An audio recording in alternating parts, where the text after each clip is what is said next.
What's going on? My name's Brother Billy. My name's Tisnan. Welcome to Brain Cell Squared podcasts. Today we're going to be talking about a topic. But before I tell you anything, go and hit that subscribe button. While you're at it, just leave a random comment. Say salam, say cheese balls, whatever you want. Just leave a comment.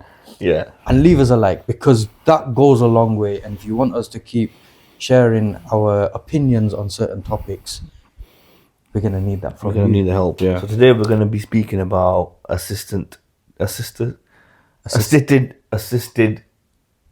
innit? Assisted dying. No, Right. it's not. It's called something else. Assisted dying. No, it's called something else, man. No, assisted dying. That's what it's called. Assisted. Assisted dying. Are you sure? It doesn't sound right. Assisted. Google so it. dying, but with No, assistance. trust me, it's called something That's else. me. It's assisted. Trust me, it doesn't sound right. Assisted something, man. It's not. It's just so blunt. It's not going to be that. Assisted dying bill. Assisted dying. Is that what it's called? That's so dead. Assisted dying bill. That's nuts, Kim. man. Yeah. Assisted dying. That's the word. They put it together. That's mad. I thought it was going to be someone like more soft, in it, like assisted dying. Just a quick disclaimer on this video. We will be talking about suicide. So if this triggers you in any way, then we suggest you don't watch the video. And if you are severely affected by this topic, then we suggest you speak to professionals. Straight off the bat, I agree with it. But if I was a non-Muslim, I'd agree with it. Okay, why? Okay, before we do that, Go on. what is assisted dying? Let's talk about what assisted dying is. Assisted dying, it's basically, imagine, God forbid, someone we knew had a terminal illness. There's no recovery. There's no recovering, there's nothing, it's just pure pain. Doctors have said you've got 7 months Euthanasia, euthanasia. that's what it's called. Yeah, that's yeah. Anyway, so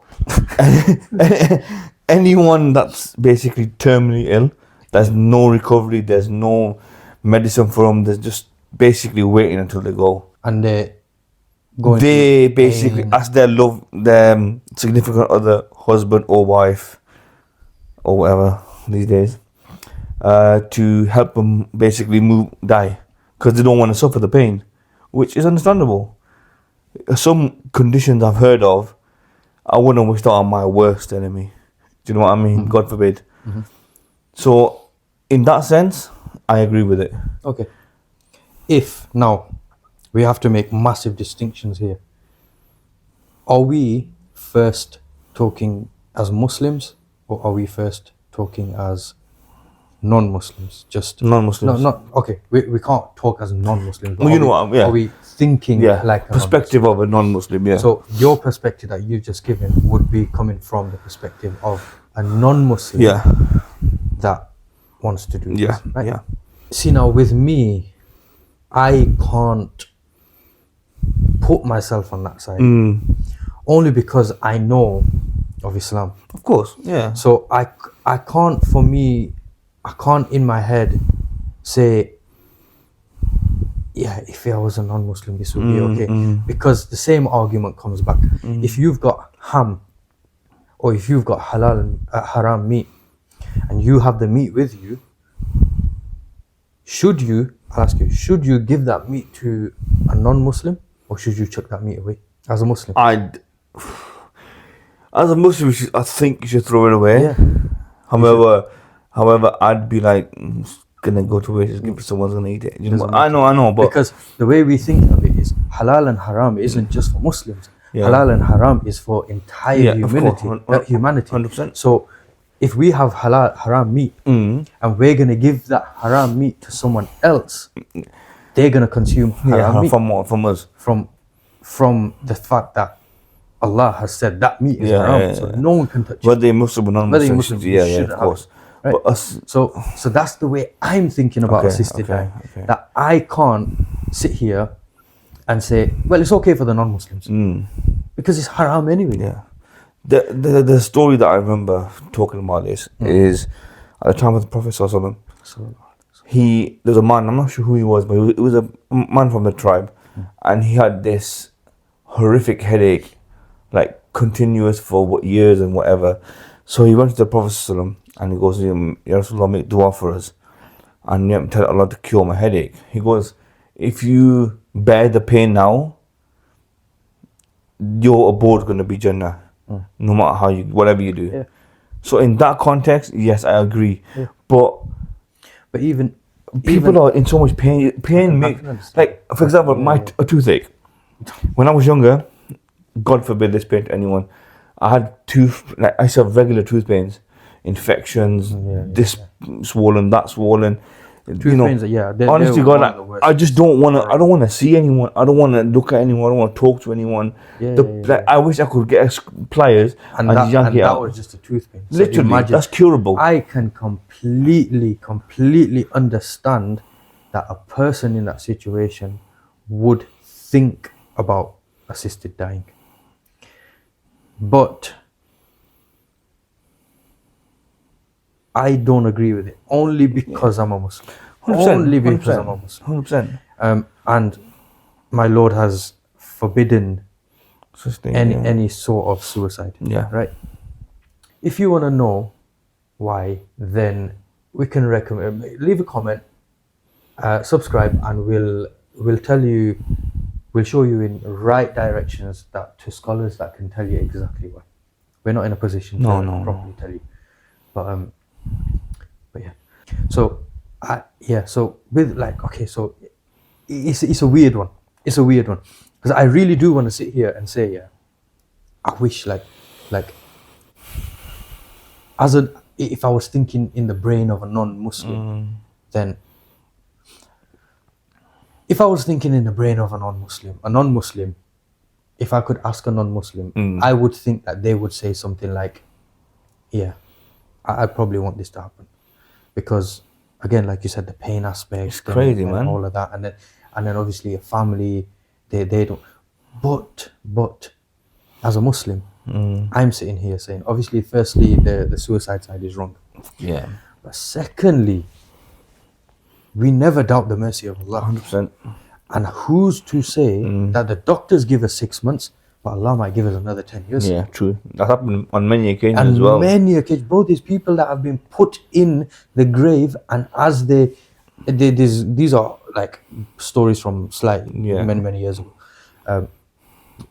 They were put into the grave.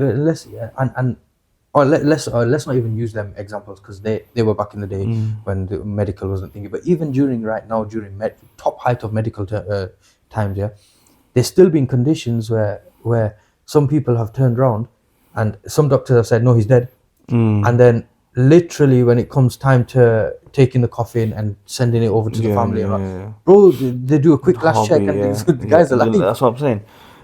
It's not in your control who lives and who dies. As Muslims, we believe that. We believe that. It's not our body. We have no control over it. When we get cold, how long we live, we have no control over. No one has ever said you're gonna die on this day and this time, and it's actually happened. We have no control over it. We don't. So as Muslims, we should be like, whatever happens is in the hands of Allah. He's the best of planners. He should whenever he takes. We just. I don't want to say pawns, but we're just slaves. We're slaves. It's simple as that. Yeah. Do you know what I mean? So, but as non-Muslim, I've seen videos of people going to somewhere in Europe, Switzerland or Sweden or something like that. Sweden. Amsterdam or one of the European countries. Yeah. They basically go there from the UK to over there to euthanasia. And I'm like, I understand because you hear their stories and you're like, God, that's nuts, man. But see, look, me personally, I would never speak on as a non-Muslim, right? I'd let a non-Muslim speak as a non-Muslim. I understand, but because we're Muslims, we can't I wouldn't limit ourselves. Yeah, I wouldn't. Well, it's not limiting. I wouldn't sit and say, if I was a non-Muslim, I'd agree with this, because I never want to think about a situation where I'm non-Muslim. Right? So that's one. Fair enough. But if I put myself into the mind of a non-Muslim, I would think that they would agree with this. Yeah, they have no choice but to, because suffering I'm not saying it's just for the Muslims, Mm. but in a way it is, because once, like, you've seen reverts, Yeah, we the life they have lived Mm. back when they were non-Muslims to the life they live now. They have to go through no family around them, parents disowning them, not having even the community with by their sides. They go so they become Muslim. You become tested in a different way. Yeah. It happened to the Sahabas as well. With assisted dying is it's a bit of a right. Let's say there's a guy called Dave and he's sat here and we say to him, Dave, your mother is terminally ill, she's got 6 months to live. It's the most excruciating pain. Dave, do you agree if your mom said she wants to go through the assisted dying euthanasia route? Would you agree? 90% of me would say Dave Would agree, yeah, of course. Do you agree, Dave? Maybe. That's what I think he would. Yeah, of course. As a Muslim, obviously we can't. Of course. Let's just put that straight out there. As a Muslim, You can't do we it. cannot go through down this route. No matter how hard life gets. No matter how hard You know. life gets. Wallahi, there's a well-known verse in the Quran where Allah says He doesn't bear a soul with anything that it can't handle. So and the very fact that we say, Yeah. you know, Hasbunallah wa ni'mal wakil, Allah is enough for me and my affairs. I have tawakkul, I have complete trust in Allah, right? And then we turn around and say, I can't bear this. This is not, Allah has told you that He knows you can bear this. So what are you essentially saying? That Allah, you're wrong? That I can't? Because Allah knows you better than we know ourselves. 100%. So that's one of the reasons why this topic isn't allowed for a Muslim. If you want to know in detail, we can point you in the right direction. Okay, so imagine this. I'll curveball. Yeah. We get tested.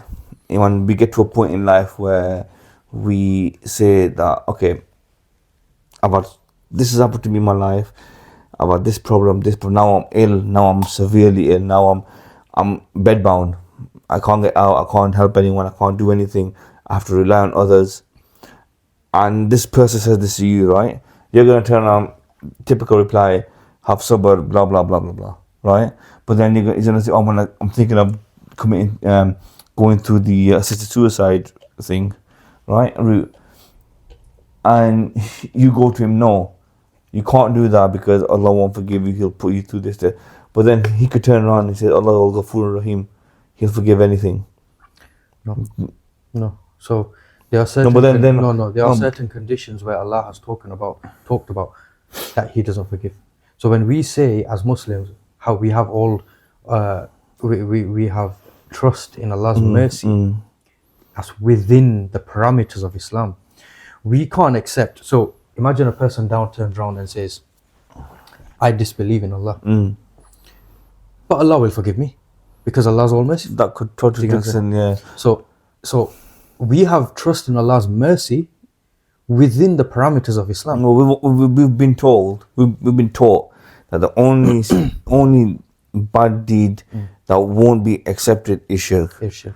Everything beyond that, as long as you forgive within your lifetime. So some scholars, and we'll obviously have to get this.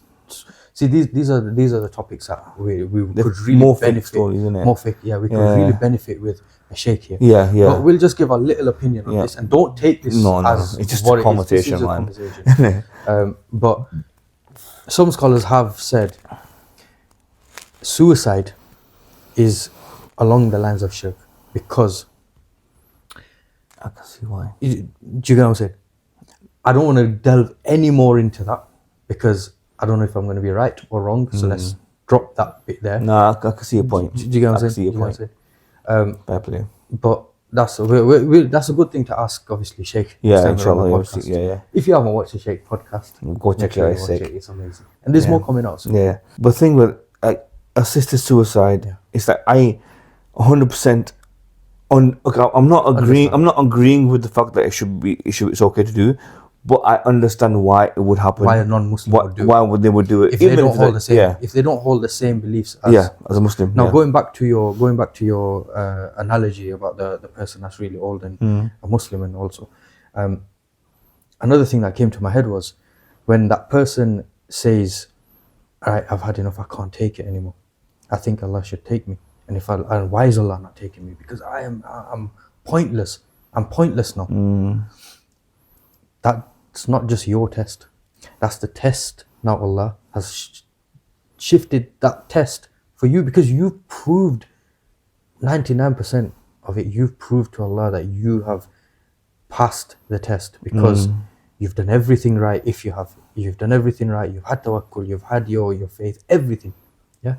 Now that test gets shifted over to your loved ones. So imagine if it was your parents one of your parents that were in this situation, and they got to the point where, right, khalas, now it's like, please Allah, take me. Why is Allah not taking me? Because now the test has fallen upon you To bear it. What are you going to do for your parents in this situation? Are you going to bathe your parents? Are you going to clean your parents when they need cleaning? Stuff like that. So it's not just, so we think that a test is just personal. Something happens to me and it's my test and only my test. But it's not only my test, it's my wife's test, it's my mom and dad's test, it's my brother's test, it's your guys' test. Everyone around me is also being tested. Because, for example, I'm hit with a situation where my test is, shall I do halal or haram? And then I come to you and you say, sound, whatever, I don't give a shit. That's also your test, because then you're going to get answers. Yeah, 100%. So I just wanted to mention that in that situation. So if there's people obviously thinking, why hasn't Allah taken someone? Because they're pointless now, like they can't do anything. Because now that Allah has moved that test over to the one surrounding them. Remember, this dunya is a test. However we slice it, yeah. However we slice it, this dunya is a test. Kullu nafsin dha'iqatul maut. Every single soul shall taste death. And there's a reason why every soul tastes death. Because a test always comes to an end. Exactly. Whereas if it was a test, if this life wasn't a test, there'd be no end. Because a test doesn't come to an end. So, going back to the assisted dying bill, let us know what your thoughts are. Again, I don't think you're used to this because me and Tisnan have different views. Usually we're on the same page, isn't it? Yeah. Now we're starting to have different views on certain things, which is quite good. It's quite so leave a comment. Let us know what you think. Definitely share the topic. Share our videos, please. Yeah, 100%. It goes a lot way. Why did I say It goes a people? lot. Why did I say it goes a lot way? Prick. It goes a long way. Yeah. And we'll see you on the next one, inshallah. Inshallah.